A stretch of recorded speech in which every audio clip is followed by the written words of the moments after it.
ये कहानी भ्रम के बारे में है। जो दिखता है वैसा नहीं होता।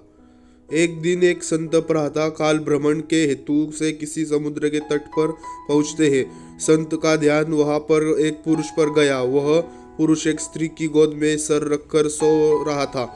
उस पुरुष के पास में एक शराब की खाली बोतल भी पड़ी हुई थी। यह सब देखकर संत ने सोचा कि यह पुरुष कितना विलासी और तामसिक है, जो कि सुबह सुबह शराब का सेवन करके एक स्त्री की बगल में सर रख के प्रेमालाप कर रहा है। कुछ देर बाद उस समुद्र से किसी मनुष्य की चिल्लाने की आवाज आने लगी।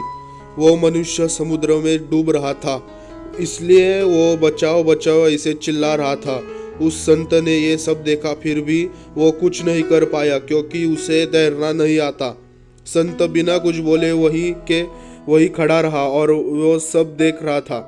वो जो पुरुष एक स्त्री की गोद में अपना सर रख के सो रहा था, वो खड़ा हुआ और उस डूबने वाले मनुष्य को बचाने के लिए पानी में कूद पड़ा। थोड़ी ही देर में उस पुरुष ने उस डूबने वाले व्यक्ति को बचा लिया और वो उसे समुद्र के किनारे पे लेकर गया। अब ये सब नज़ारा देखने के बाद वो संत विचार में पड़ गया कि क्या मैं इस पुरुष को भला समझूं या फिर बुरा।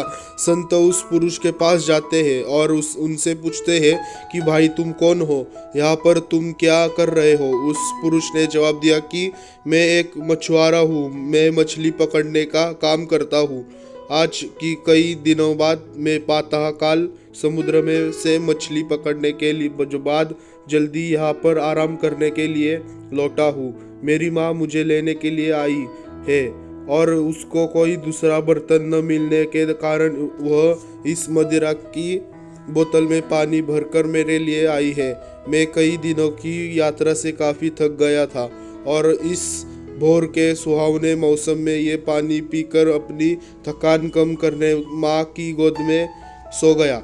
ये सब सुनकर संत की आंखें नम से नम हो जाती है। संत सो रहा था कि मैंने जो कुछ भी देखा और उसका अंदाज़ा लगाया वो सब गलत था। वास्तविकता कुछ और ही थी। उसने अपने आप पर गुस्सा आता है कि मैंने कैसे किसी के बारे में ऐसा घटिया सोचा।